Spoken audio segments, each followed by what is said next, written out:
Mesdames,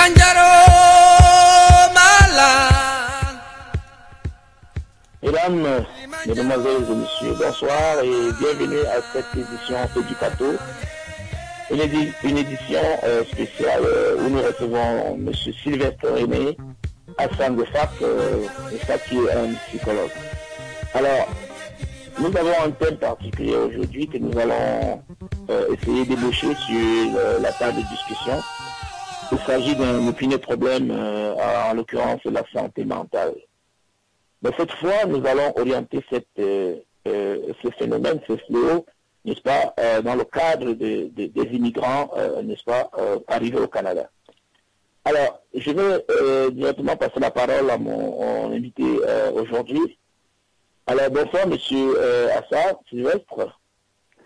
Bonsoir Hervé, merci de l'invitation. Ok, vous êtes bienvenu à la radio Kilimanjaro et j'aimerais bien que vous présentez à nos auditeurs. Oui, Hervé, je suis Sylvestre René Assa Ngefak. Je suis psychologue de formation et je travaille au C3S du sud de la Médière, dans la région de Terrebonne, en santé mentale adulte.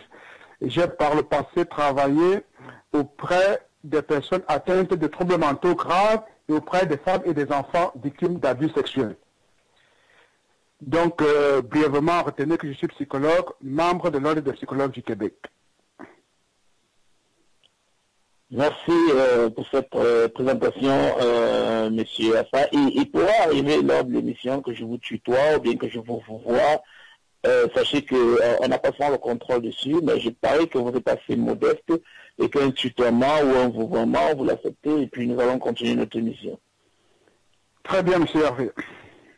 Ok.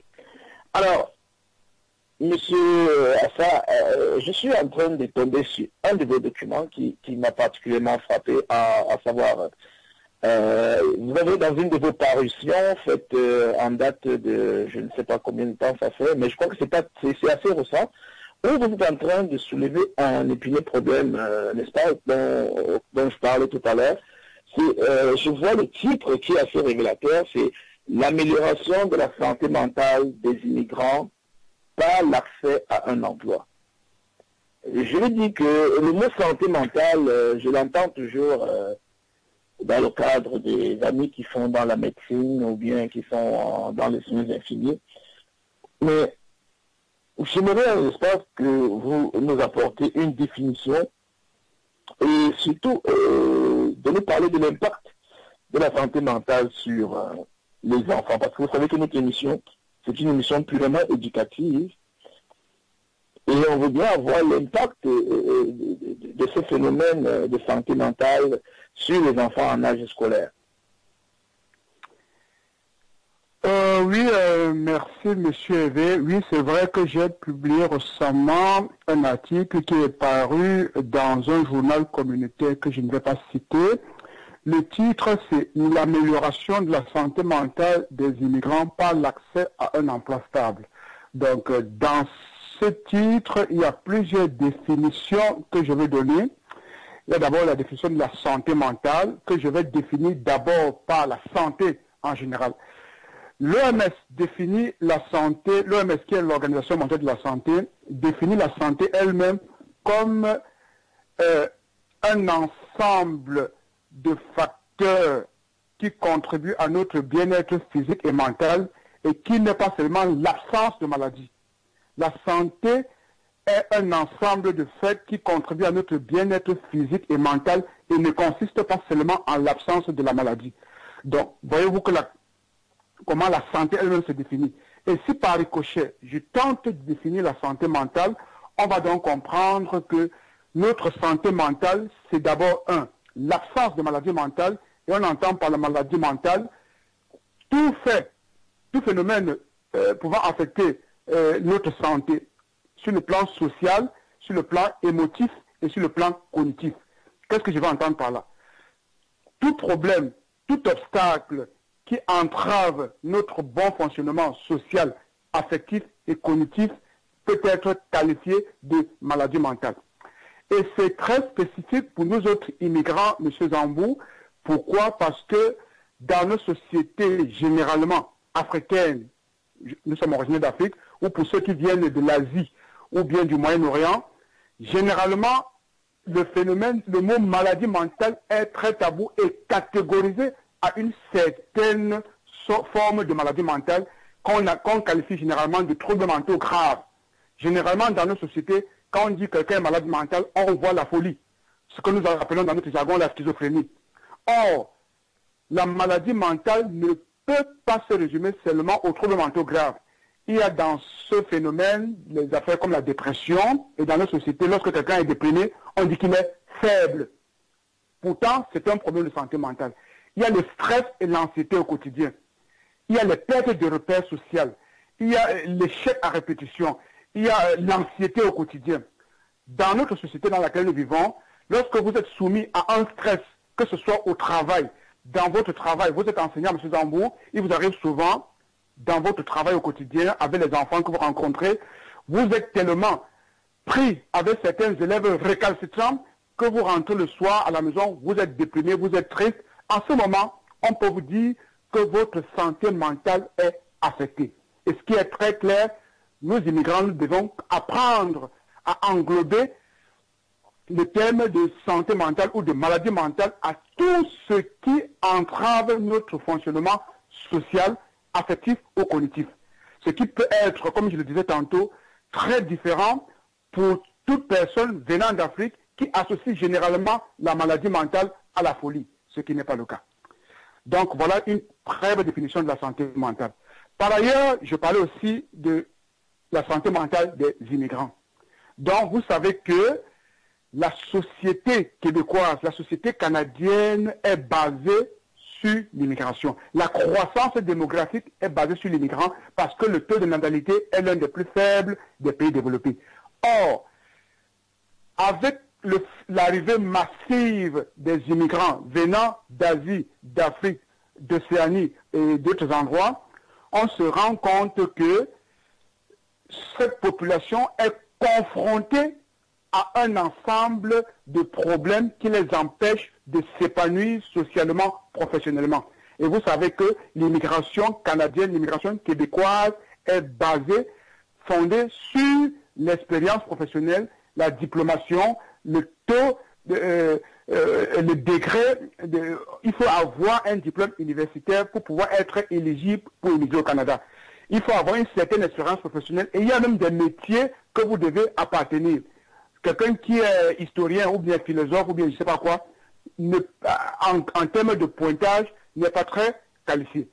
Or, qu'est-ce qui arrive? Beaucoup de gens arrivent dans cette société avec des projets plein la tête, sachant que lors de leur processus, on leur a fait savoir que leur métier était en demande et que du jour au lendemain, ils pourraient décrocher un emploi qui va leur permettre de s'épanouir socialement, d'éduquer ses enfants et de vraiment contribuer au bien-être de la société, au développement de la société. Qu'est-ce qui se passe, M. Hervé? Du jour au lendemain, beaucoup d'immigrants arrivent et se rendent compte que les emplois promis ne sont pas toujours au rendez-vous. Ils se trouvent donc en train de faire des métiers pour lesquels ils n'étaient pas prédestinés. Certains doivent se reconvertir. J'ai vu des ingénieurs, chauffeurs de taxi. J'ai vu des médecins qui sont obligés de travailler comme des infirmiers après avoir encore fait 2 ans au cégep pour aller faire un DEC en soins infirmiers. Donc, tout ça m'a fait réfléchir et j'ai compris que, d'une façon ou d'une autre, la santé mentale des immigrants était très affectée et la plupart de ces immigrants, en raison des tabous, comme je vous disais tantôt, parce que quand on voit santé mentale dans nos sociétés africaines, on voit la schizophrénie, on voit les troubles mentaux graves, on voit la folie. Beaucoup de gens hésitent à aller demander de l'aide, préfèrent se replier sur soi et ça a des conséquences très néfastes pour leur santé mentale. Voilà l'ensemble des facteurs qui m'ont amené, M. Hervé, à rédiger cet article pour sensibiliser d'abord, les autorités canadiennes, québécoises sur la santé mentale des immigrants et de 2, pour inciter les immigrants qui sont confrontés à un problème de stress, d'anxiété, de dépression, de perte de repères, à aller demander de l'aide parce que de l'aide, ça existe dans nos ressources communautaires et gouvernementales. Oui, monsieur Assa, je suis vraiment fier d'écouter ce plaidoyer, n'est-ce pas, en faveur du fait que les immigrants doivent aller demander de l'aide par rapport à ce qui arrive.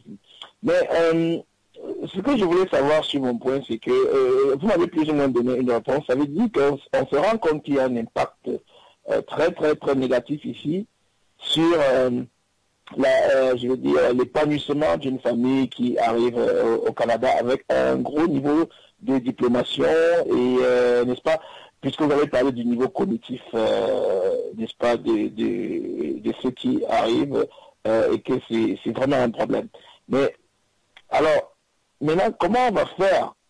Est-ce que je veux savoir, est-ce que directement c'est un problème lié aux adultes ou bien les enfants en âge scolaire subissent aussi beaucoup et de façon régulière, bien de façon fréquente, ce problème de santé mentale? Oui, monsieur Hervé, vous savez que la famille, c'est un système où le père, la mère et les enfants sont comme dans un bloc. Et s'il y a une influence sur le père, automatiquement, les enfants doivent écouter.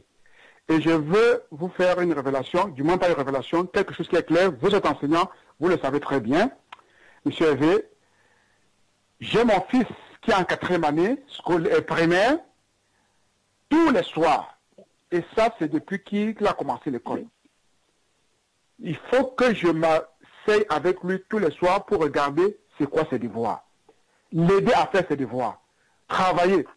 Souvent, je suis surpris de voir la complexité des devoirs qu'on donne à un enfant de cet âge. Et cela nécessite d'ailleurs une très grande volonté de la part du père et d'abord une concentration. Vous devez vous asseoir avec votre enfant, prendre son agenda, feuilleter, regarder qu'est-ce que l'enseignant demande de donner comme devoir. Et ceci demande de la part du père des ressources morales, physiques et psychologiques. Comment donc comprendre qu'un père qui débarque au Québec avec ses 4 enfants, dont les 3 derniers sont au primaire, peut-être l'aîné est au secondaire, et qu'il est confronté à un problème de chômage chronique, et qu'il est confronté à un problème de réorientation de sa carrière, et qu'il est stressé au quotidien, qu'est-ce que je vais devenir? Comment vais-je décrocher un emploi? Est-ce que je vais réussir à travailler dans mon domaine? Croyez-vous, monsieur Hervé, que ce monsieur a la concentration, le moral, le mental pour pouvoir accompagner son enfant dans ses devoirs, dans ses travaux scolaires? Voilà une question qui se pose. Vous êtes enseignant et je crois que vous devez savoir certaines choses dans des quartiers. Et ça m'amène à faire le constat suivant. Lorsque le père est soit très fatigué par son travail, très épuisé par son travail, ou s'il est analphabète, ou s'il n'a pas fait des études, ou s'il n'a pas le temps nécessaire pour aider son enfant, aller dans certains quartiers défavorisés où la plupart des parents travaillent dans la main-d'œuvre ouvrière qui n'ont pas fait de grandes études. La plupart du temps, M. Hervé, des études l'ont prouvé, la plupart de ces enfants-là arrivent parfois difficilement au secondaire. Ou bien lorsqu'ils arrivent au secondaire, ils doivent très rapidement se réorienter dans un secteur où ils vont aller apprendre un métier pour pouvoir se lancer dans la vie active. Pourquoi? Parce que le parent lui-même n'a pas la capacité intellectuelle, ou bien n'a pas le mental, ou bien n'a pas la santé mentale requise pour accompagner son enfant dans ses études jusqu'au primaire, la fin du primaire, le secondaire, et l'orienter et l'aider à faire un choix éclairé pour ses études universitaires. Je ne sais pas si cela répond à votre question, M. Hervé. Oui, ça répond vraiment, c'est une réponse assez profonde et j'en appelle ici à certains de nos auditeurs qui écoutent cette émission de vraiment, s'ils peuvent, n'est-ce pas, nous appeler au niveau de la radio Kilimanjaro. Ce sera une très bonne chose parce que si vous êtes là, des psychologues, on n'en rencontre pas tous les jours. Mais la question que je vais poser, M. Assa, qui sort un peu du cadre de notre émission, c'est que est-ce que vous, en tant que psychologue, dans l'ordre des psychologues du Québec, est-ce que lorsque vous vous rendez compte d'une situation assez inquiétante comme celle-là, est-ce que vous rencontrez les commissions scolaires, et le ministère de l'immigration et le ministère le ministère de l'éducation, le ministère de l'immigration et les conseils scolaires pour parler de ce problème typique Parce que je n'ai pas l'impression de croire que c'est un problème propre aux immigrants. C'est vrai que les immigrants se confrontent à ça, mais qu'est-ce que vous faites, n'est-ce pas, au niveau de l'ordre des psychologues? Écoutez, monsieur Hervé, oui, je suis psychologue, mais pour le moment, je parle à mon nom propre et selon mon expérience, mais je ne peux pas parler au nom de l'ordre. Mais ce que je dois dire déjà et ce qui se fait, parce que c'est une réalité, oui, c'est pas seulement confronté, les immigrants ne sont pas les seuls à être confrontés à ce problème, c'est un problème sociétal auquel les gens font face depuis des années. Raison pour laquelle, conscient de cette réalité, vous avez dans chaque école, monsieur, vous travaillez en Ontario, je crois que ça doit être aussi le cas là-bas, ici au Québec, dans chaque école, primaire, secondaire et même à l'université, il y a des psychologues pour accompagner les enseignants dans le diagnostic de certains problèmes de santé mentale, d'abord chez les enfants, ou bien lorsqu'on constate des lacunes graves dans l'accomplissement des devoirs que l'enseignant donne, les psychologues sont là pour accompagner les enseignants, diagnostiquer qu'est-ce qui fait problème et apporter des mesures correctives.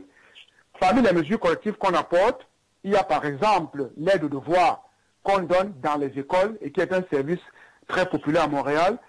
Si les parents n'ont pas la santé mentale requise pour aider, s'ils n'ont pas l'éducation requise, s'ils n'ont pas le temps, s'ils sont physiquement épuisés parce qu'ils passent toute la journée dans une manufacture, une production à la chaîne, et qu'il n'a pas le temps le soir, il revient le soir, il est épuisé, alors l'enfant est orienté vers ce service d'aide aux devoirs où 2 fois par semaine, l'enfant va passer du temps avec des bénévoles qu'on a recrutés pour l'aider à faire ses devoirs afin de combler les lacunes liées au manque d'encadrement que l'enfant peut avoir à la maison.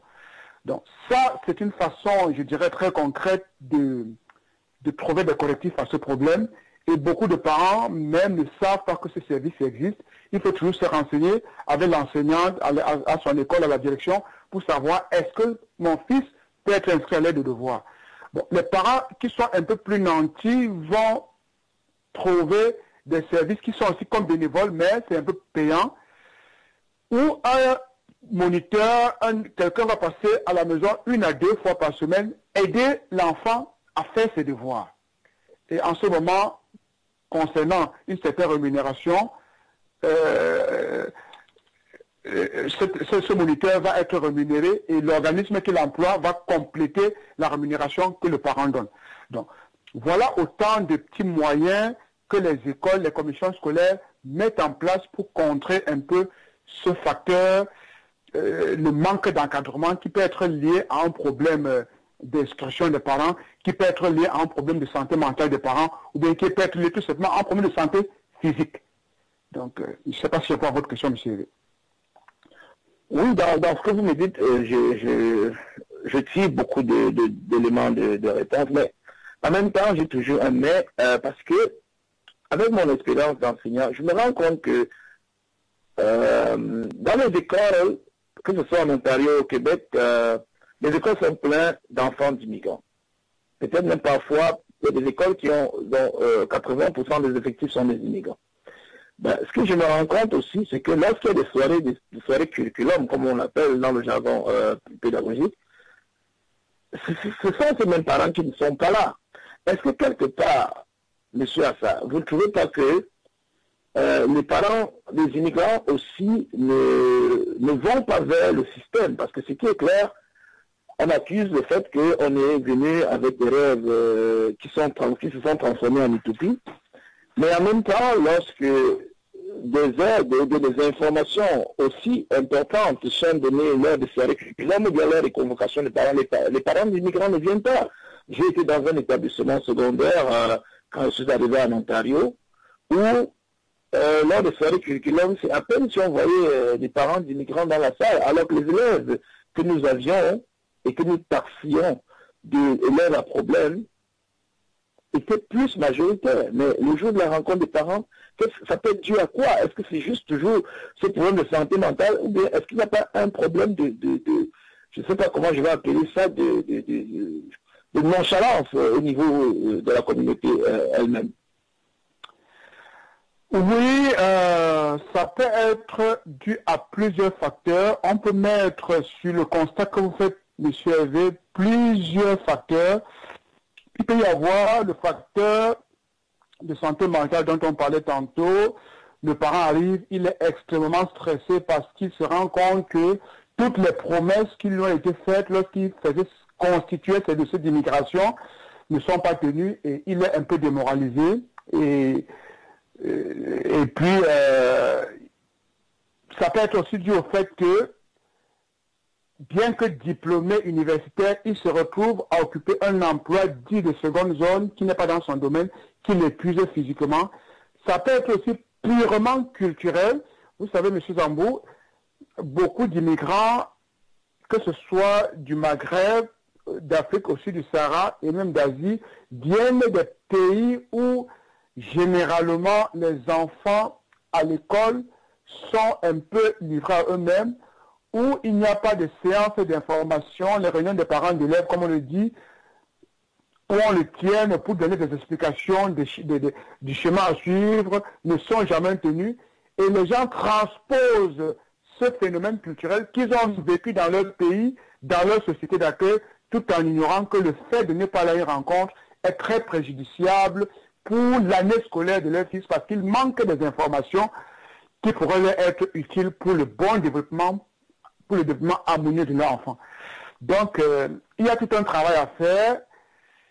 Il y a tout un travail en ce moment-là, c'est des deux côtés. Du côté des immigrants eux-mêmes et du côté du gouvernement qui essaye quand même d'apporter un coup de pouce, si je vois bien comment la société fonctionne. Parce que d'après moi, en tant que, je veux dire, titulaire aussi, je fais partie de l'équipe de la diplomation, donc ceux qui sont arrivés dans ce pays avec plein de diplômes. Mais quelque part, je me rappelle quand même que avoir un diplôme à l'université ne stipule automatiquement pas que tu as un travail, parce que si on fait aussi un retour, on se rend compte que beaucoup d'entre nous sont peut-être diplômés, mais ils n'ont aucune expérience pratique. Parce que si je vois bien, parfois on vient de l'Europe, ou bien de l'Afrique, ou bien des Caraïbes, avec des gros diplômes, mais sans qualification, je veux dire sans qualification professionnelle. Et quand je vois le fonctionnement de la société canadienne, c'est ceux qui peuvent manipuler quelque chose en main qui se retrouvent à avoir un travail. Et c'est naturellement insultant pour un bonhomme qui est arrivé au Canada avec un master, une maîtrise ou bien un doctorat, d'aller se retrouver en train de travailler à Walmart, par exemple. C'est assez frustrant, mais est-ce que le fait qu'il y a quand même une possibilité de rentrer à l'école pour chercher une certification n'est pas déjà quand même une solution? Exactement. C'est la clé du succès pour un certain nombre de communautés qui ont compris finalement que au lieu de passer le temps à pleurnicher et à toquer toutes les portes gouvernementales pour pleurnicher sur son sort, il serait souhaitable de prendre appui sur certains cas concrets de réussite pour trouver son propre chemin. Et ça, de plus en plus, M. Hervé, c'est un constat réel que vous le faites. Beaucoup d'immigrants arrivent, oui, ils sont diplômés, oui, ont de très beaux parchemins, mais parfois, concrètement, n'ont pas d'expérience professionnelle en tant que telle, à part certains corps de métier où vous devez faire valoir des papiers comme quoi vous avez travaillé dans tel nombre d'années, dans tel domaine.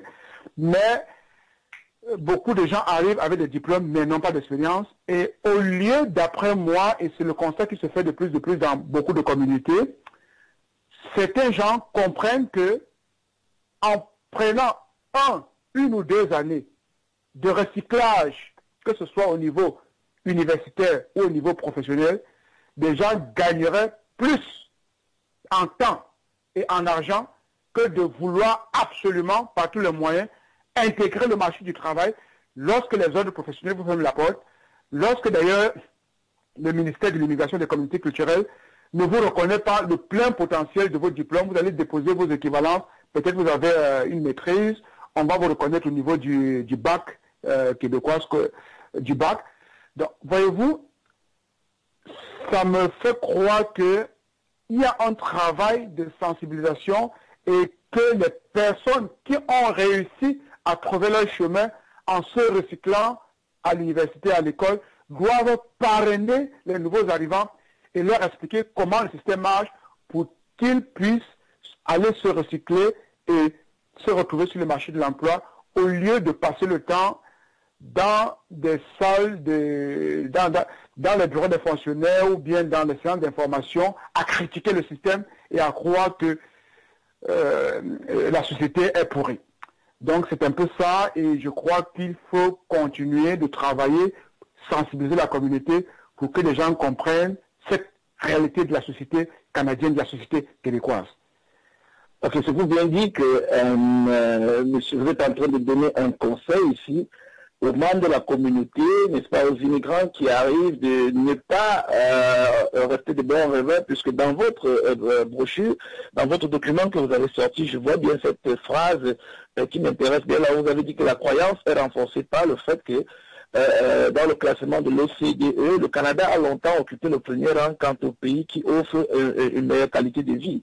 Alors, c'est pour dire que malgré tout ce qu'on parle, ce sont des critiques, ce sont des propositions, mais le Canada reste quand même l'un des pays qui accueille mieux les immigrants. Alors, nous allons prendre une petite pause, n'est-ce pas, le temps pour toi de prendre un verre, naturellement, et on va continuer cette émission, n'est-ce pas, en revenant sur le problème scolaire, parce que notre émission éducative, c'est une émission basée vraiment sur la scolarité, et j'ai la chance aujourd'hui d'avoir un psychologue. Il faut que j'en profite, n'est-ce pas, pour le marteler avec toutes sortes de questions qui puissent, n'est-ce pas, nous aider à mieux comprendre le système canadien. Alors, M. Sylvestre, on vous donne quelques secondes de pause et nous allons vous revenir dans quelques instants. Merci. Merci.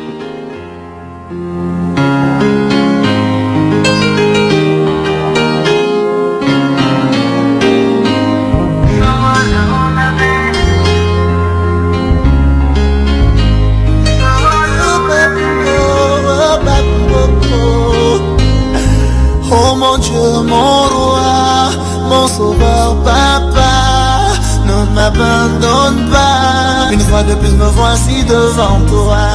J'ai péché, je sais, je ne suis plus digne de tes grâces. Papa, pardonne-moi. Que vais-je devenir si t'es plus là? Je sais, papa, je pense à toi seulement quand tout va mal. Tu es le seul allié fidèle, mon seul bouclier. Papa, j'ai besoin de toi. Mes ennemis sont plus nombreux. Ah papa, oh, ne m'abandonne pas. Oh la mer, ma pouline, oh la mer, la vie is where you get. Oh la mer, ma pouline, oh la mer, la vie is where you get. Oh mon Dieu, mon roi, j'ai tant besoin de toi. Ne m'abandonne pas, je me noie.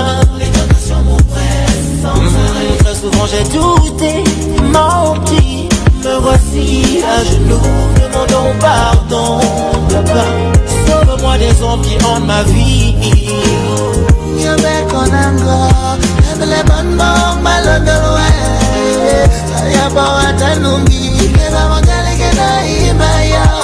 Matil mamalo wa Yesu, na bawal babaye amekatangara sadala we. Esmalea, ma bombe subo, mwel de deba kwesa jobe. Solo la mer.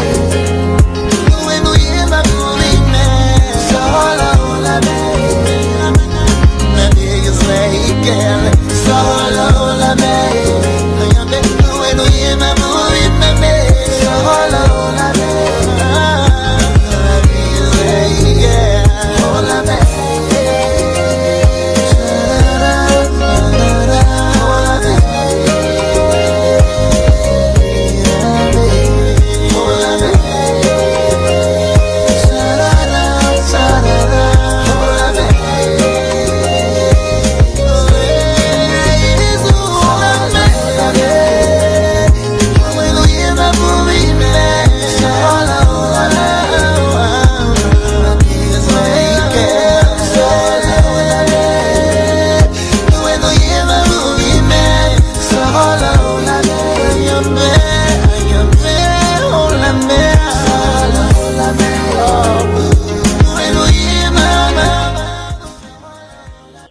Mesdames, Messieurs, bienvenue encore une fois et tous ceux qui viennent se joindre à nous. Nous vous rappelons aujourd'hui qu'à cette émission d'éducateur, nous recevons M. Sylvestre Assa, qui est psychologue et qui est l'auteur, n'est-ce pas, de cette brochure, de ce document que nous sommes en train d'ébaucher, de feuilleter aujourd'hui, parce qu'on est en train d'entrer dans ce roman, parce que le titre est assez révélateur, à savoir l'amélioration de la santé mentale des immigrants et immigrantes par l'accès à un emploi stable. Alors, monsieur Assa, ça veut dire que au lire, n'est-ce pas, après avoir lu votre document, on se dit que, est-ce que vous pensez que le fait de donner de l'emploi, le fait que les immigrants trouvent l'emploi, est-ce que ça peut éradiquer cette santé mentale? Ou bien c'est, je ne sais pas, parce que vous avez cité plusieurs causes de la santé mentale. Il y a des familles qui peuvent avoir de l'emploi. Mais est-ce que l'instabilité, par exemple, dans certains couples qui ont, dans la société immigrante, et qui devient de plus en plus accentuée, n'est même pas plus dangereuse, n'est-ce pas, la situation n'est-elle pas plus dangereuse pour les enfants qui, à l'âge scolaire, que cette santé mentale elle-même? Oh oui, monsieur Hervé, je pense que vous posez deux problèmes. Donc, je vais commencer par le premier. Oui, l'emploi comme meilleur garant, comme meilleur facteur de protection. Comme meilleure thérapie, si tu veux. Comme meilleure thérapie pour la santé mentale. Ensuite aussi, vous évoquez la situation familiale, la situation dans le couple. Je vais commencer par le premier, l'emploi. Oui, l'emploi pour l'immigrant est une meilleure thérapie. Pourquoi? Il faut comprendre, monsieur Hervé, le projet d'immigration d'un immigrant. Généralement, les gens immigrent pas pour venir observer la neige, pas pour venir voir les gratte-ciel de l'Amérique du Nord, pas pour voir les belles rues, pas pour vivre dans le froid, mais les gens veulent avant tout améliorer leurs conditions de vie et assurer... Voilà ce qui est bien dit, monsieur Assa. Oui, et assurer une meilleure éducation à leurs enfants. Bon, on peut aussi ajouter, les gens veulent améliorer les conditions de vie de leurs parents restés au pays. Généralement, vous allez voir ici, les gens travaillent. Si vous comptabilisez les sommes d'argent que les gens transfèrent au pays, c'est colossal. Donc, voilà, monsieur Hervé, monsieur Zambou, les raisons qui amènent quelqu'un à immigrer. Trouver un emploi, assurer son bien-être, assurer l'éducation de ses enfants et soutenir les parents restés au pays. Donc, si vous comprenez dans cette question, cette réalité, des gens vont investir, ils vont patienter.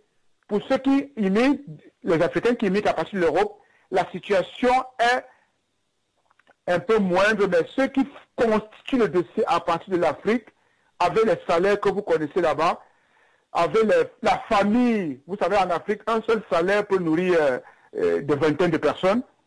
Donc, les gens vont donc lâcher ce travail, vendre parfois leurs biens, les meubles, ou bien leur donner à un parent, vendre sa voiture, quitter son emploi, prendre toute sa famille et débarquer au Canada, débarquer au Québec, pour se retrouver du jour au lendemain avec des regrets en se disant, sûrement, j'ai fait l'erreur de ma vie, je n'aurais pas dû le faire. Mais est-ce que là, c'est un manque d'information ou bien c'est juste... est-ce que derrière tout ça, tu ne vois pas, nous ne voyons pas aussi un peu de snobisme, juste parce que on se retrouvait de l'autre côté, on vivait bien au Cameroun, on vivait bien en Côte d'Ivoire, au Sénégal, on décide de tout abandonner pour venir. Est-ce que quelque part, est-ce que c'est juste les raisons de vouloir être quelque chose, de vouloir être quelqu'un de bien pour sa famille? Est-ce que derrière ça, il n'y a pas aussi plein de snobisme? Parce que celui qui a émigré parce que il était bien renseigné, il savait que ça ne sera pas très évident aujourd'hui. Est-ce qu'il vit le même problème de santé mentale que celui qui a tout abandonné? Moi, j'ai souvent entendu que celui qui abandonne tout ce qu'il avait comme bien et vient s'installer au Canada est toujours déçu. Oui. Donc, vous avez parlé de questions de snobisme ou de, je ne sais pas, ça peut être oui et non. Bon, ça peut être oui, et on veut faire comme les autres, on veut immigrer, mais ça peut être aussi non. Parfois, on n'a pas toujours la bonne information.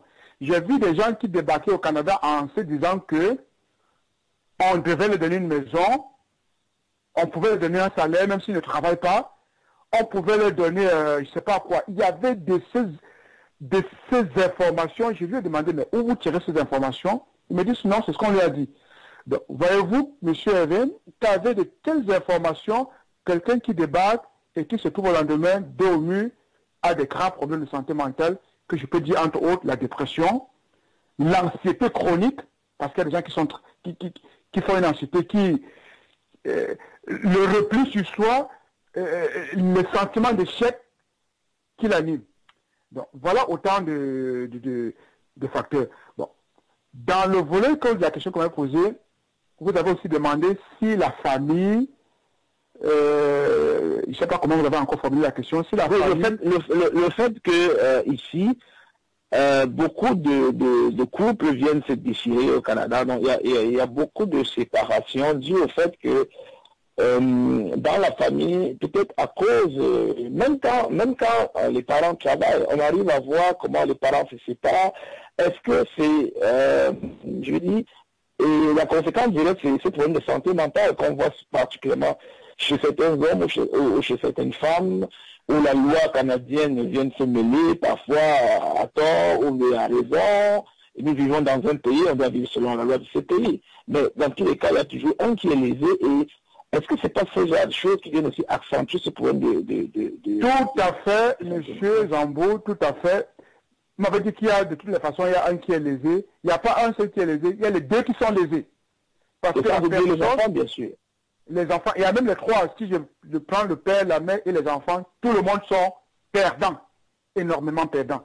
Et c'est un problème de plus en plus croissant dans cette société, que ce soit les familles africaines au sud du Sahara, que ce soit les Maghrébins et que ce soit ceux qui viennent d'Asie. Il y a un problème qui va devenir la gangrène des communautés immigrantes dans ce pays. Et je ne sais pas pour le moment comment essayer de résoudre ce problème. C'est un gros problème. Beaucoup de familles qui arrivent dans ce pays, du jour au lendemain, le père qui était le garant du salaire en Afrique voit d'abord son pouvoir diminuer. Pourquoi? Parce que pour des parents, des familles qui ont des enfants de moins de 18 ans, vous faites la demande des allocations familiales. Voilà, monsieur Hervé, je travaille en CLSC.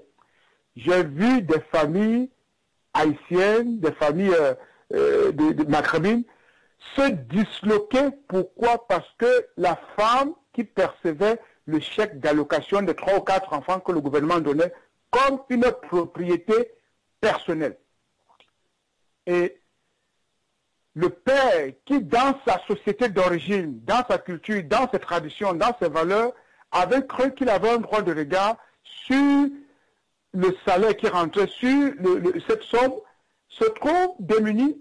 Et voilà que pour un chèque que le gouvernement envoie pour s'occuper des enfants, devient la source de malentendus, la source de discorde, jusqu'à ce que les familles se divisent, parce que comment est-ce qu'on doit gérer les 2 000 et 3 000 $ que le gouvernement donne 2 ou 3 mois pour s'occuper des enfants? Voilà un problème. Et la cupidité aidant, l'avidité, l'avarice aidant, le fait de vouloir gagner de l'argent ou bien de vouloir se faire un peu d'argent, arrondir ces fins du mois avec ce que le salaire que l'on gagne, que la femme gagne déjà, vient s'ajouter à ce chèque. Et puis, du jour au lendemain, la femme qui se rend compte qu'elle peut même manipuler le système, elle peut appeler la police, dire que mon mari m'a frappé, et puis ça devient une source de discorde. Et voilà des familles qui, dans leur société d'origine, étaient unies et avec le peu de moyens que le père gagnait, parvenaient à vivre en harmonie. On se trouve confronté à un problème grave. Et monsieur Hervé, si on n'y prête pas attention, dans les années à venir, la prochaine décennie, on va de plus en plus assister à des familles immigrantes qui vont être disloquées juste par ce problème. Et ça a des répercussions extrêmement graves sur la santé mentale des enfants. Des enfants qui se trouvent ballottés d'un bord comme de l'autre. Oui, mais cette remarque, elle est très pertinente parce que c'est ce que les gens vivent dans la société aujourd'hui. Mais est-ce que quelque part, vous, en tant que psychologue, est-ce que vous traitez ce genre de problèmes dans les CLC ou vous essayez quand même de montrer ce côté au couple, parce que je ne dirais pas toujours que c'est les femmes qui sont la cause, n'est-ce pas? Est-ce qu'il n'y a pas peut-être le fait aussi que certains hommes, un but, n'est-ce pas, du pouvoir qu'il avait dans son pays, il n'arrive pas à comprendre qu'au niveau du Canada, maintenant, il faut conjuguer avec la femme. C'est vrai que les mauvais esprits viennent des deux côtés. Ça peut être l'homme, ça peut être la femme, ça peut être les deux. Mais est-ce que maintenant, moi, ce que je veux savoir, c'est que comment est-ce qu'en tant que psychologue, vous pouvez conseiller une famille qui vient d'arriver et qui ont des enfants à l'âge scolaire? Parce que comme j'ai dit, le but pour nous, c'est comment peut-on sauver ces enfants en âge scolaire? Comment est-ce que vous, en tant que psychologue, vous êtes dans l'ordre des psychologues du Québec, vous avez ce constat devant vous, toi, en tant qu'immigrant, tu vois ça au quotidien. Est-ce que, à votre niveau, vous y avez déjà pensé à une solution? Parce que la société fonctionne à cause, n'est-ce pas, du travail acharné des philosophes et des psychologues que vous êtes. Ce ne sont pas les maçons ou bien les ingénieurs qui construisent un route qui font la société. C'est vous qui connaissez les problèmes de la société. Comment est-ce que vous faites ça pour sauver la scolarité des enfants? Parce qu'au bout du compte, l'homme va se trouver une autre femme, la femme va se trouver un autre homme, mais que font faire les enfants par rapport à leur scolarité en ce moment-là? Ah oui, monsieur Zambou, c'est un problème très délicat. Et vous savez, on vit dans une société où on ne réinvente pas la roue. Voyez-vous. Moi, personnellement, dans mes interventions, lorsque je rencontre ce genre de situation, j'ai toujours un canevas à suivre pour amener les gens à se comprendre, à couper la poire en deux, à s'inspirer de nos valeurs culturelles, de notre société d'origine, mais de tenir compte de la réalité de la société où nous vivons. Et dans ces interventions, M. Hervé, il faut être toujours très, très, très prudent. Pourquoi? Parce que si vous tenez des propos qui vont à l'encontre de la femme, on risque que vous qualifiez de sexiste. Et quand vous qualifiez de sexiste dans cette société, ça peut vous coûter cher. C'est un peu comme on vous traiterait de raciste ou bien d'homophobe. Donc, dans une intervention, qu'est-ce que personnellement je fais? J'essaie, lorsque je suis confronté à ce genre de problème, j'essaie toujours de couper la poire en deux. De dire, vous avez migré dans cette société, vous êtes confronté à des adaptations qu'il faut faire. De toutes les façons, il y a l'intérêt supérieur des enfants que vous devez tenir compte en prenant une quelconque décision. Donc, qu'est-ce que je veux dire par là? Prenez qu'est-ce qu'il y a de positif dans votre culture d'origine, par exemple le rôle du père, son pouvoir, sa domination, mais en même temps, sachez que cette société, pour protéger certains abus qui ont été commis il y a de cela 20, 30, 40 ans en arrière, parce qu'on a vu des pères toxicomanes, des pères alcooliques, qui prenaient cet argent pour la drogue ou bien pour l'alcool. C'est pour protéger, et ça a été prouvé avec certaines statistiques, certaines études des Nations Unies, que la femme est plus apte à s'occuper des besoins de l'enfant que le père. Raison pour laquelle ce montant que le gouvernement donne, on le donne au nom de la femme, et malheureusement, dans certains couples, je ne dis pas dans tous les couples, il faut faire la part des choses. Il y a des couples qui s'en sortent très bien. Il faut faire la part des choses. Dans certains couples, ça devient source de discorde. Donc, c'est un peu comme ça que je peux percevoir la chose, monsieur. Mais comme vous avez dit qu'il faut sensibiliser, et comme je vous le disais dans une précédente émission qu'on avait fait, monsieur Hervé, plus on aura de psychologues issus des communautés culturelles, des Noirs, je ne sais pas, des immigrants, plus on aura des avocats, des travailleurs sociaux, des juges, des magistrats, des professionnels de tous les ordres, de toutes les catégories, issus des communautés culturelles issues de l'immigration, plus on pourra se réunir ensemble et voir qu'est-ce qu'on peut faire pour adapter certaines réalités sociétales à nos cultures d'origine. Voilà une véritable question. Et c'est un pavé que j'ai dans la main. Donc, si les gens m'écoutent, si des professionnels nous écoutent, s'il y a des gens de travail sociaux, qu'est-ce qu'on peut faire ensemble pour rectifier certains tirs? Vous avez parlé tantôt des familles disloquées, des enfants qui sont ballottés de gauche à droite. Qu'est-ce qu'un avocat noir, bon, noir c'est un peu trop ciblé, qu'est-ce qu'un avocat issu de l'immigration peut faire lorsqu'il est confronté? Au lieu de juste venir, vous allez voir un avocat parce que vous voulez divorcer, votre femme, vous ne vous entendez pas.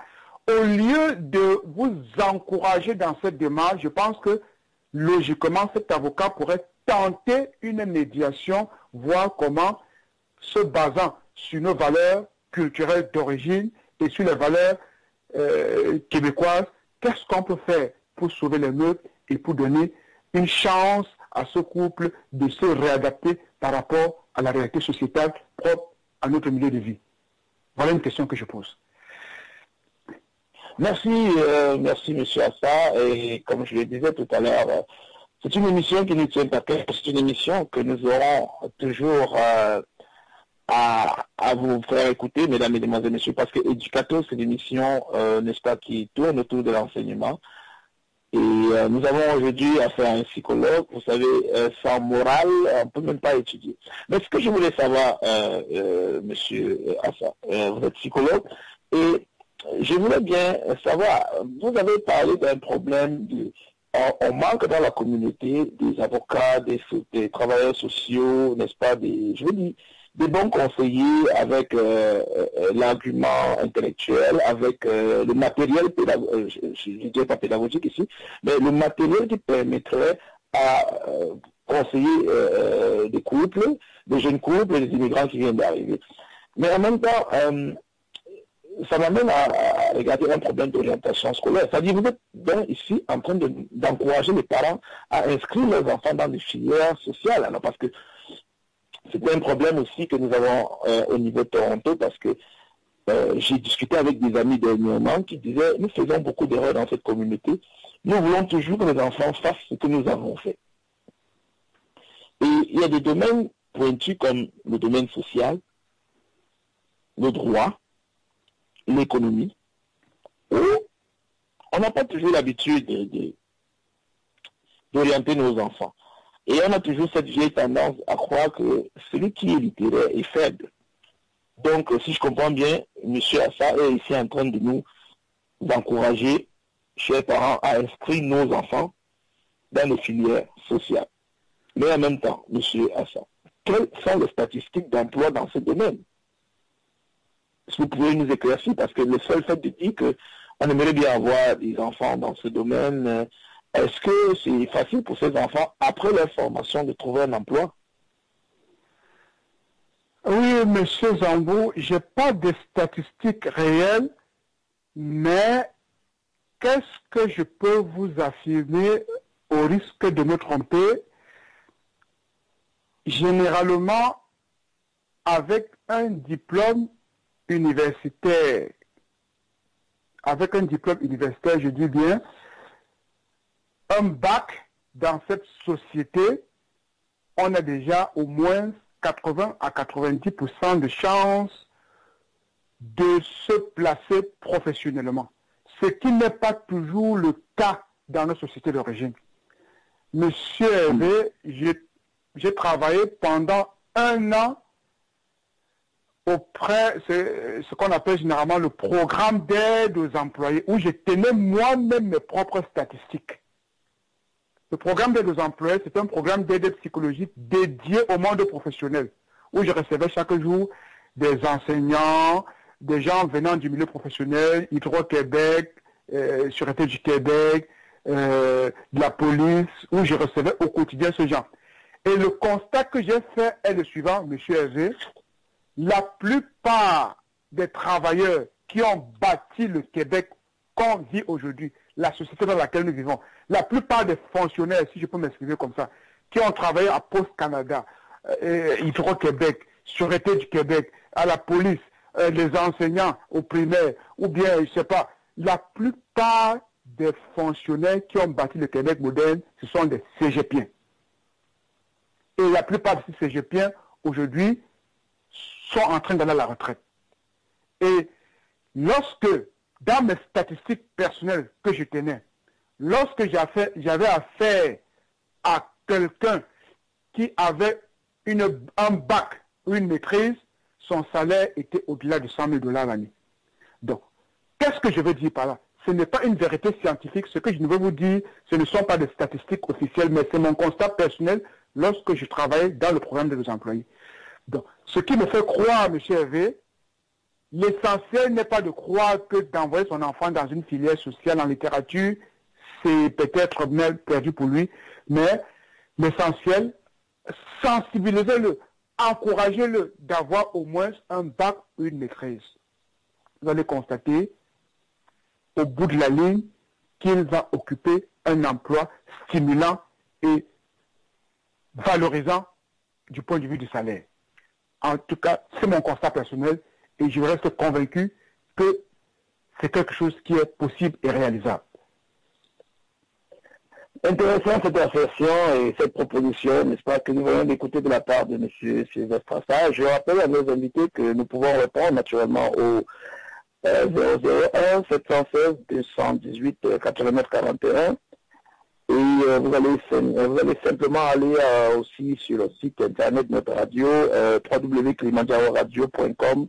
Vous pourrez écouter cette émission, n'est-ce pas, où nous recevons ce psychologue qui travaille énormément pour la communauté.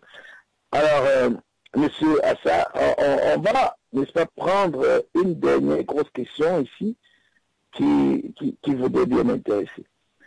Donc, moi, je vois que on a parlé de beaucoup de choses, on a parlé des diplômes, comment on appelle ça, des immigrants, et on a parlé de la santé mentale ici. Mais ce que je voulais qu'on essaie de regarder, n'est-ce pas, je voulais que vous nous dites, excusez-moi, vous nous dites, autant pour moi, quel est le rôle joué, quel rôle doit jouer le personnel enseignant, n'est-ce pas, associé, en associant avec le ministère de l'Immigration pour pallier à ces problèmes. Quel rôle doit jouer le personnel enseignant? Oui, particulièrement le personnel enseignant, parce que ce sont un peu qui sont un peu comme le miroir, je veux dire, ils sont les premiers à détecter les problèmes sur les enfants. Mais est-ce qu'ils doivent juste garder leur rôle pédagogique, ils font de l'enseignement, ou bien est-ce que avoir l'ampleur de ce problème de santé mentale, est-ce que l'éducateur, l'enseignant a un autre rôle que vous lui proposez en tant que psychologue? Peut-être quelqu'un qui viendra détecter avant de vous contacter, vous psychologue, parce que vous n'êtes pas en contact direct avec autant d'enfants par jour, n'est-ce pas, autant de parents durant une année. Oui, c'est une question extrêmement pertinente parce que l'enseignant est au contact avec les enfants. Et généralement, lorsqu'il y a les premiers problèmes de santé mentale, c'est généralement lorsque l'enfant commence l'école que ce problème est diagnostiqué. Ça veut dire que c'est les enseignants, dans la plupart des problèmes.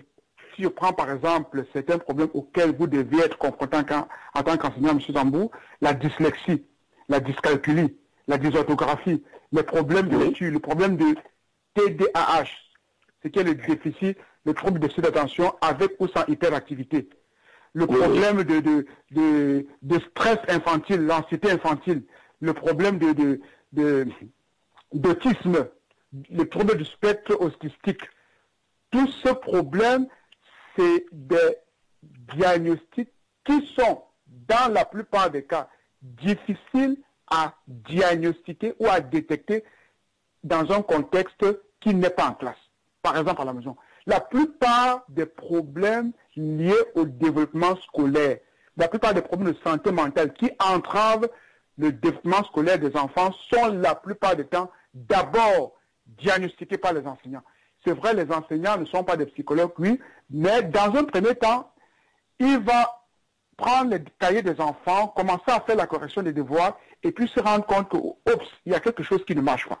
Cet enfant, au lieu d'écrire, il passe tout le temps à grébouiller. Et puis c'est comme ça que de fil en aiguille, il va soumettre peut-être le problème au psychologue scolaire, et le psychologue scolaire va donc convoquer l'enfant pour un entretien et commencer à faire des évaluations, et l'enfant sera peut-être diagnostiqué lorsqu'on va l'envoyer dans un centre beaucoup plus spécialisé. Donc, qu'est-ce que je veux dire par là?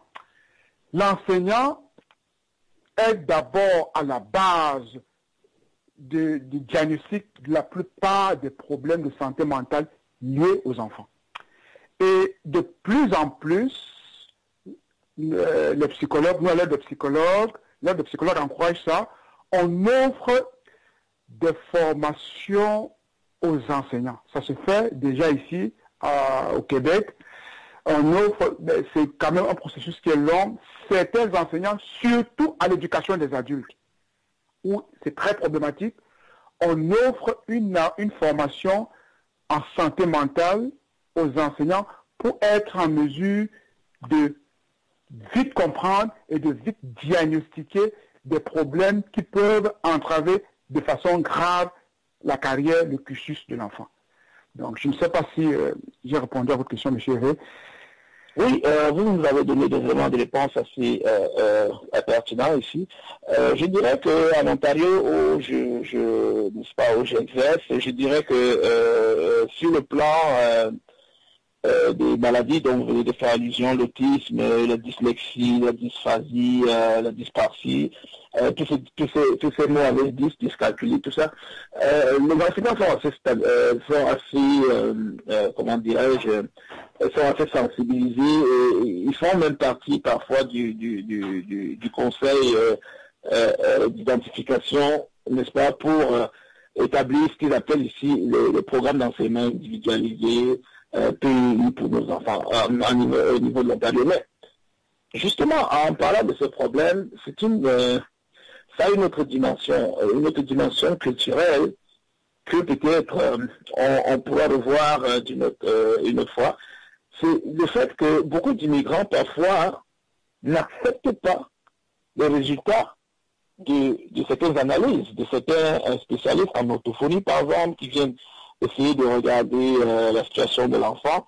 Mais ce qui fait que c'est aussi un problème au niveau des immigrants. Lorsqu'un immigrant arrive avec ses enfants, il va te dire non, tout fonctionne normalement, mais on va détecter chez l'enfant, par exemple, un truc comme une dysorthographie, ou bien un enfant, n'est-ce pas, qui est atteint du TDAH, dont tu peux le citer, et parfois le père ou la mère va te dire non, son fils se porte bien, est-ce que c'est pas un problème de taxation? Mais je lui dis, au niveau de la communauté, vous en tant que psychologue, est-ce que ce serait peut-être pas une occasion pour certains parents, après avoir reçu un diagnostic comme celui-là, de passer vous voir pour que vous lui expliquiez plutôt le bon côté de la chose? Exactement, M. Hervé, vous avez la capacité de toucher le bobo du doigt, comme on le dit souvent. Vous posez un problème extrêmement actuel et qui touche beaucoup de parents. Et donc, je constate, même pas seulement chez les immigrants, mais même les Québécois dits de souche, lorsque un diagnostic ou lorsqu'on commence à convoquer le parent à l'école pour lui dire qu'il y a des difficultés pour son enfant à résoudre certains problèmes et d'aller faire des investigations plus approfondies pour voir s'il n'y aurait pas de TDAH, s'il n'y aurait pas un trouble du spectre autistique, s'il n'y aurait pas une dysphasie, une dyscalculie, une dysorthographie, s'il n'y aurait pas, je ne sais pas, un problème de stress infantile, les parents ils se raidissent, ils font ce qu'on appelle le déni de la réalité, ils font des faux fuyants. Parfois, on va recommander à certains parents de prescrire, d'aller voir un médecin pour prescrire la médication du genre Ritalin ou du Bifantin, tout ce qui va essayer d'aider son enfant pour améliorer son attention, sa concentration en classe. Les parents refusent dans la plupart des cas, sous le prétexte que leurs enfants n'ont pas de problème, c'est parce qu'il y a un problème. Et effectivement, ça n'aide pas l'enseignant, ça n'aide pas l'enfant, et on passe comme ça le temps à tourner en rond parce qu'on veut fuir la réalité. Et c'est aussi, surtout chez nous les immigrants, un problème culturel parce que, monsieur Hervé, vous savez que la maladie mentale, dans le contexte africain, dans le contexte immigrant, est très tabou. Lorsque chez nous, et ça renvoie à ce que je disais tantôt, pourquoi? Parce que chez nous, on renvoie le mot maladie mentale à la folie. Et voilà un parent qui va dire, donc vous voulez dire que mon fils est fou, des choses comme ça, et puis il se radicalise, il refuse toute aide, que ce soit médication, psychothérapie, psychoéducation, ou bien centre de réadaptation. Il refuse toute aide, et ceci, dans la plupart des cas, n'aide pas l'enfant. Donc, il faut avoir le courage et l'humilité d'accepter cette aide en vous disant que, dans la plupart des cas, la plupart de ces problématiques, plus l'enfant est aidé et plus il prend de l'âge, moins on constate les effets de cette problématique sur le développement de l'enfant. Il y a des enfants qui sont très agités, le TDAH dont on parlait tantôt, mais avec les ressources qu'on donne, plus l'enfant est aidé et plus il prend de l'âge, vous allez voir en grandissant, le diagnostic s'amenuise de façon graduelle et de façon naturelle. Donc, en conclusion, M. Hervé, au lieu de nier la réalité, au lieu de jeter le tort sur l'enseignant ou bien sur le milieu, vaudrait mieux prendre le courage et regarder le problème en face, chercher plutôt à aider sur son enfant que de fuir la réalité. Merci, merci encore une fois. Merci à M. Assa. Nous allons conclure cette émission et nous allons remercier à ce vaillant psychologue d'être passé à nos antennes parce que soulever cette problématique que nous avons parfois tendance à vouloir repousser. Nous n'aimons pas aller vers l'aide. Monsieur Assa est ici en même temps psychologue et il est capable, pour ceux qui veulent bien, de contacter la radio Kilimanjaro pour, n'est-ce pas, ce qu'on appelle des conseils. Et il est ouvert à tout le monde. Donc, il travaille aussi en privé. Je veux dire, il pourrait de temps en temps vous donner des conseils parce qu'il travaille aussi pour la diaspora parce que il a besoin de faire comprendre à la société ici que certains problèmes de santé mentale peuvent être, n'est-ce pas, éradiqués avant même que le problème n'arrive. Donc, il peut aussi jouer par ses conseils et des facteurs de prévention. Mesdames, Mesdemoiselles, Messieurs, nous allons terminer cette émission pour aujourd'hui. Nous vous remercions de nous avoir écoutés. Et nous remercions la technique de la radio Kilimanjaro, surtout pour nous avoir offert ce décor. Alors nous allons laisser M. Assa dire le dernier mot et nous allons nous quitter. M. Assa, vous avez le dernier mot. Merci Hervé, merci pour votre invitation et je pense qu'avec cette émission, vous allez contribuer à aider les parents à regarder certains problèmes en face. Et je dirais, plus vous allez inviter des professionnels issus de l'immigration dans votre émission, plus on va parvenir à résoudre à notre façon certains problèmes auxquels nous sommes confrontés et que le Québécois de souche n'arrive pas toujours à nous comprendre. Sur ce, je suis disponible pour répondre aux questions des personnes qui me contactent. Je peux laisser mon numéro. Je suis dans la région de Montréal. Mon numéro, c'est le 438-888-6109. Contactez-moi pour toute problématique touchant les adultes ou les enfants. Ou alors, passez par le biais de votre radio et on me fera le plaisir et on me fera sûrement acheminer le message qui a été acheminé à votre radio. Donc, une fois de plus, je vous remercie de votre invitation et à très bientôt. Merci. Et on va se dire bye-bye, on va se tirer un coup de chapeau, on va dire bye-bye et à la prochaine émission. La technique, c'était M. Assa, psychologue, qui est passé pour nous apporter beaucoup de conseils. Nous vous remercions énormément de l'avoir suivi et passez une excellente soirée. Merci, bye-bye, ciao. Patrice Queen présente... Miguel Maurice.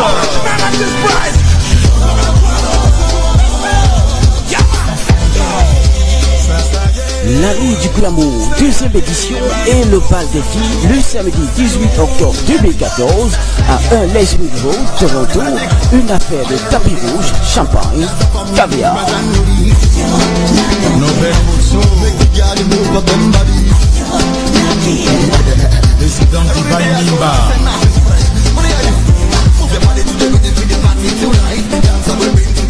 Attention, code vestimentaire, glamour, bon chic, bon genre, rose et blanc, entrée gratuite pour les 20 premières filles.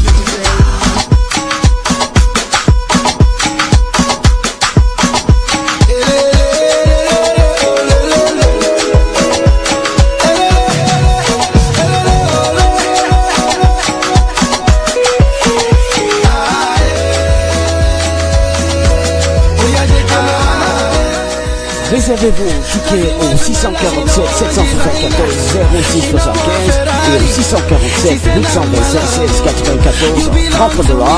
À l'avance, conseil à la porte, table VIP et traitement royal disponible.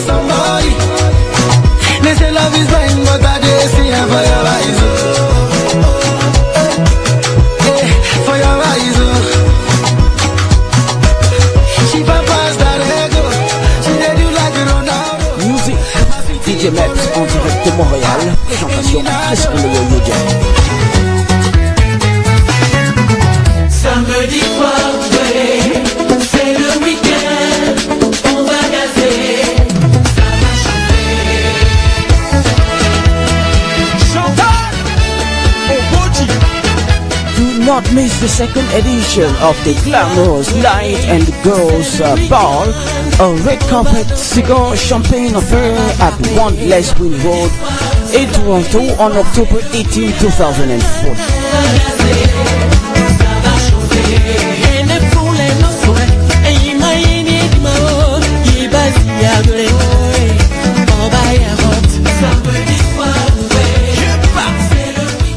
Your tickets now for $30 advance, $35 at the door. VIP packages available. Call 764-774-0675, 647-825-1694.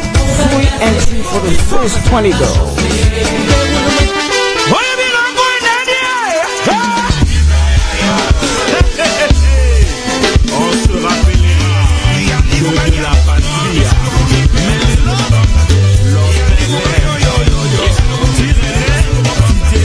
On October 18, 2014 at 1 Leslie Road in Toronto, it's all about glamour. See you all there.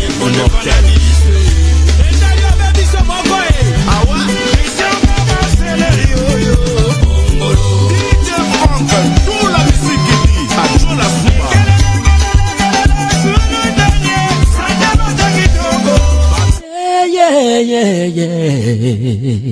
DJ Loco, Dance All in Common, Volume 1, check it out. Nice, mad, nice, bomb buckler. Yeah.